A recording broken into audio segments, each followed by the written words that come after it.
They call it Murderabilia, a killer making profit. They call it Murderabilia, a killer making profit off his crime. Good evening, everyone, and thanks for joining us. I'm Curtis Fuller. He was convicted for a school massacre back in 1997. Now tonight, one of the survivors is speaking out. News 5's Laura Borges is live for us this evening with the story. Laura?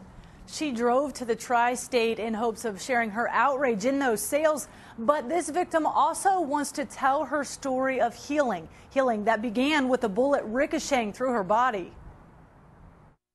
It went through my left shoulder, it hit my lung and spinal cord, it came out the right side of my back, and they actually found the bullet in between my back and my shirt. Missy Jenkins Smith fears visits to her high school, especially the place she gathered for a youth prayer circle in 1997. That's when a 14-year-old boy pulled a .22 out of his backpack and started shooting at us. Missy knows every detail of December 1st, the day Michael Carneal toted a gun to school, put in earplugs, and opened fire, aiming right at her prayer group. 3 girls died, 5 other students, including Missy, were injured.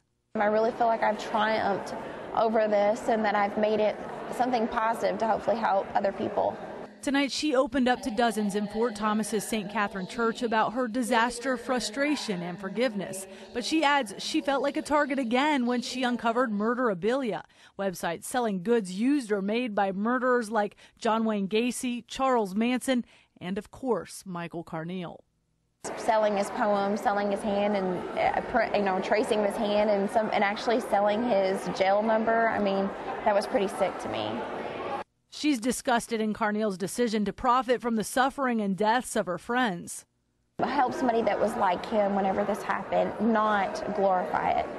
While Missy rejects the commerce of death souvenirs, she says most importantly, she embraces forgiveness. It's a hard thing for people to do, but I really felt like God gave me the ability to do that morning and gave me the ability just to forgive so that I can move on with my life. I think it's made me a happier person. It's really made me just become the person I am today with a wonderful husband, 2 beautiful children, and a job that I love. Carneal is now 27 years old. He will be in prison for 25 years to life, but recently he asked a judge to be released to a mental institution. Missy tells us she will not know the decision on that until August. Reporting live, I'm Laura Borchers, News 5. All right, thanks.